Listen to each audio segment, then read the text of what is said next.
Mark సువార్త 4వ అధ్యాయము 35వ వచనం. ఆ దినమే సాయంకాలం అయినప్పుడు ఆయన అద్దరికి పోవుదమని వారితో చెప్పగా. ఓకే, ఇక్కడ చూడండి, యేసు ప్రభు శిష్యులకు చెప్తున్నారు, సాయంత్రం అవగానే మనం అటువైపు వెళ్దాం, ఆ దరికి వెళ్దాం, అటు పక్కనకి వెళ్దాం అని చెప్తున్నారు. Please next. వారు జనులను పంపివేసి ఆయనను ఉన్నపాటున చిన్న దోణిలో తీసుకుని పోయిరి. ఆయన వెంబడి మరికొన్ని దోణెలు వచ్చెను. Okay, next please.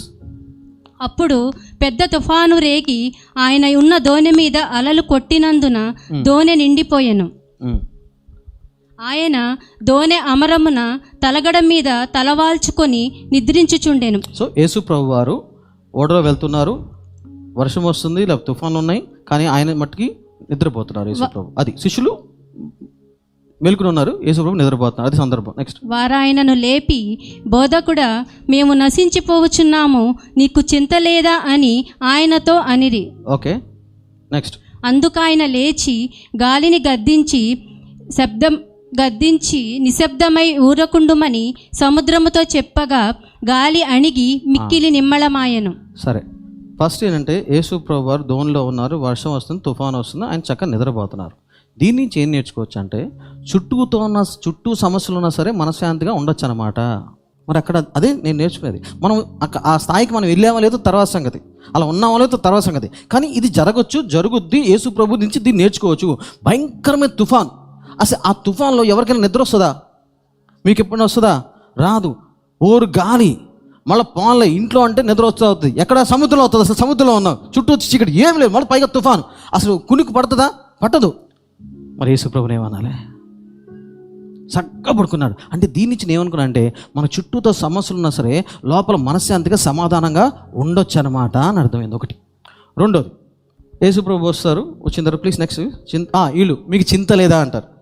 మన జీవితంలో మనం కూడా కొన్నిసార్లు మన దగ్గర నుంచి దేవుడి దగ్గర నుంచి మనకు జవాబులు రాకపోతే మన దేవుడిని టక్కున ఏమనేస్తామంటే, నువ్వు చూడట్లేదా, నన్ను మర్చిపోయావా, నన్ను ప్రేమించట్లేదా, నా ప్రార్థన జవాబు నువ్వు ఉన్నావా, అసలు దేవుడిని అనే ముందు భయం వేయాలి లోపల, అసలు నువ్వు ఉన్నావా, ప్రార్థన నువ్వు వింటున్నావా అని. కనీసం ఇదన్నా గుర్తుంటుంది మీకు. ఒక మాట చెప్తానండి, నువ్వు దేవుడు ఇచ్చిన దాన్ని బట్టి ప్రతిరోజు కృతజ్ఞతా భావం నీకు లేదు అంటే దేవుడు ఇవ్వని దాన్ని బట్టి నీకు గొణిగే హక్కు లేదు. గొణిగే హక్కు, అధికారం నీకు లేదు. ఎప్పుడు హక్కు వస్తుందో తెలుసా?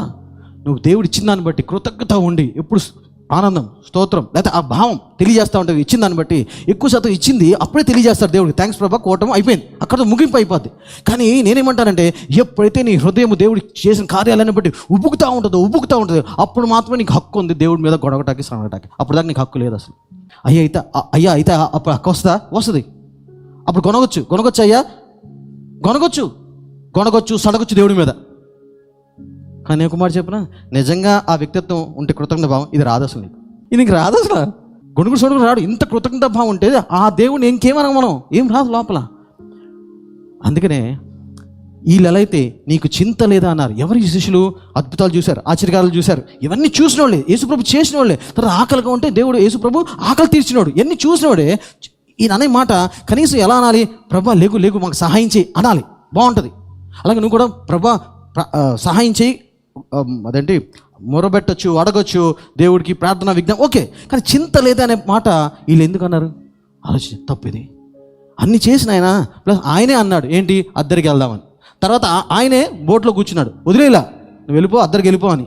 అంత చేసినవాడు నీకు చింత లేదా, మమ్మల్ని పట్టించుకోవట్లేదా అన్నారు అన్నమాట. సో మనం నేర్చుకోవాల్సింది ఇక్కడి నుంచి అంటే దేవుడి మీద ఎప్పుడు నీకు చింత లేదా, నువ్వు పట్టించుకోవట్లేదు, నా మాట వింటున్నావు, అసలు ఉన్నావా అని ఎప్పుడు అంటాకి వీలు లేదు. మన దేవుడు మనలో ఉన్నాడు, మనతో ఉన్నాడు. ఏమేన్.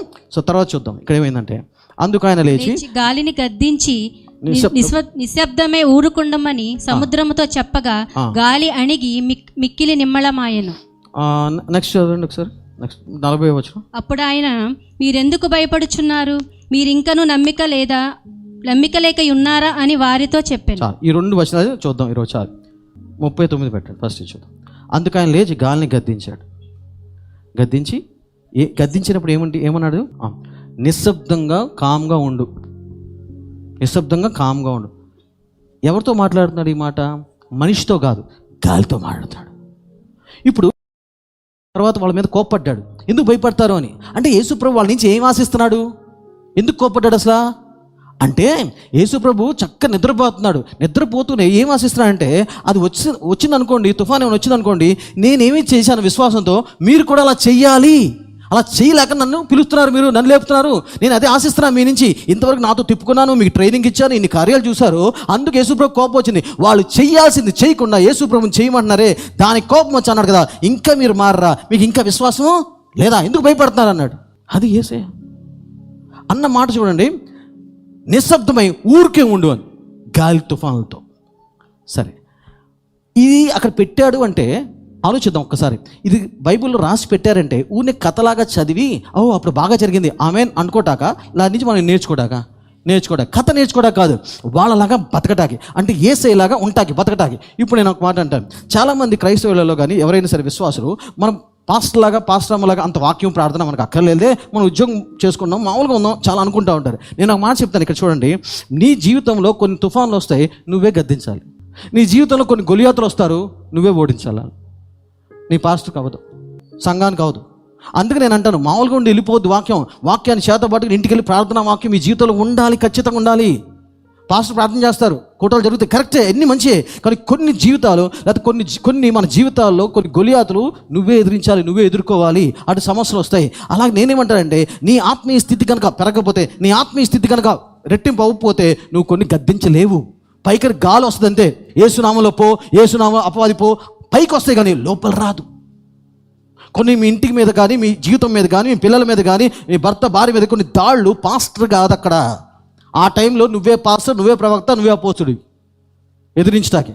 పురుషులు ఎడదెక్కగా ప్రార్థన చేయాలా, ఊని కాముకుంటాం కాదు. నీ పిల్లల కోసం, నీ భార్య కోసం, నీ ఇంటి కోసం, నీ ఉద్యోగం వ్యాపారం కోసం వచ్చి వెళ్ళిపోతున్నాం కాదు. ఆ ప్రార్థనా జీవితం నీలో ఉండాలి, ఆ విశ్వాసం నీలో ఉండాలి. కానీ ఒక్కటి, నీకు గనక విశ్వాసం లేదనుకోండి, చూడండి ఇంకో మాట చెప్తాను. ఇక్కడ యేసుప్రభు ఉన్నారు. యేసుప్రభు ఏమన్నారంటే ఊరికే ఉండన్నారు, గాలిని కామ్గా ఉండన్నారు. ఇప్పుడు ఆ యేసుప్రభుకి శక్తి ఉందా? ఉంది, శక్తి ఉంది. తుఫానికి శక్తి ఉందా? ఉంది. అయితే ఈ తుఫాను శక్తి కన్నా యేసుప్రభు శక్తి ఎక్కువైతేనే అప్పుడు ఆ తుఫాన్ ఆగుద్ది, లేకపోతే ఆగదు. అంతేనా? ఇంతన్నా ఇంచన్నా 1% అన్నా తుఫాన్కున్న శక్తి కన్నా యేసయ్యకి 1% అన్న శక్తి ఉంటేనే ఈయన అనగలడు, అది ఆగగలడు, లేకపోతే ఆగేది కాదు. అలా మన జీవితంలో కూడా తుఫాన్లు వచ్చినప్పుడు, ఆ సమస్యలు వచ్చినప్పుడు, అపవాద దాడులు వచ్చినప్పుడు, మన ఆత్మీయ స్థితి కనుక బాగోకపోతే, దానికన్నా మించి మనకు ఆత్మీయ స్థితి లేకపోతే మనం పొమ్మంటే పోవాలి. అందుకు నేను ఎందుకు చెప్తున్నానంటే, మీరు జీవితంలో నామకార్థ క్రైస్తవులుగా ఉండిపోవద్దు. మీ జీవితంలో కొన్ని తుఫాన్లు వస్తాయి, ఇబ్బందులు వస్తాయి, ఇరుకులు వస్తాయి, గొలియాతులు వస్తారు. అప్పుడు మీరే ఎదిరించాలంటే దేవుడు మీకు ఆరాధనకి వచ్చి ఊరిని ఆశ్రయించుకుని వెళ్ళమంట్ల. ప్రతి ఆదివారం, ప్రతి బుధవారం కూటాలు కానీ ఇది కానీ మీ ఆత్మీయ స్థితి మారాలి, పెరగాలి, వేరే స్థాయికి వెళ్ళాలి. అప్పుడు మాత్రమే భవిష్యత్తులో మీకు వచ్చే సమస్యలు మీరు ఎదుర్కొంటారు అని దేవుడు చెప్తున్నాడు మీకు. హల్లెలూయా. అందుకు ఆరాధన, లేకపోతే ఎందుకు? రక్షణ పొందాలంటే ఆరాధన రావక్కర్లా, రక్షణ పొందాలంటే ప్రతి ఆదివారం రావక్కర్లా. కానీ నిజంగా రక్షణ పొందినవాడు ప్రతి ఆదివారం వస్తాడు. కొందరు ఆనందపడిపోతున్నారు, అయ్యా పరలోకాలంటే ఆరాధన రావక్కర్లేదా? అప్పుడే వెళ్ళిపోతున్నాయి మైండ్లు. బాగుందయ్యా, నాది బాగున్నట్టే ఉంటుంది, పైకి కొంచెం మైండ్ పెట్టాలంతే. నిజంగా రక్షణ పొందినోడు వాడి కాళ్ళు ఆగవు, ఆరాధించుకోండి. ఏదో ఒకరోజు మనసు బాగోదో, కష్టం వచ్చిందో. సో మన జీవితాల్లో, కుటుంబాల్లో గుర్తుపెట్టుకోండి, ఆత్మీయ స్థాయి పెరగకపోతే కొన్ని తుఫాన్లు తట్టుకోలేవు, జారిపోతావు, పడిపోతావు, నలిగిపోతావు. అందుకు నేను పాస్టర్కే వాక్యం కాదు, పరిచర్యలు చేసే వాళ్ళకే కాదు, ప్రతి కుటుంబానికి, ప్రతి మనిషికి, నువ్వు ఉద్యోగం చేస్తున్నా, వ్యాపారం చేస్తున్నా, పొలం పని చేస్తున్నా, ఏదైనా సరే ప్రతి ఒక్కరికి దేవుడు కావాలి, ఆత్మీయ కావాలి. అంచెలంచెలుగా మీరు ఎదుగుతూనే ఉండాలి దేవుళ్ళో.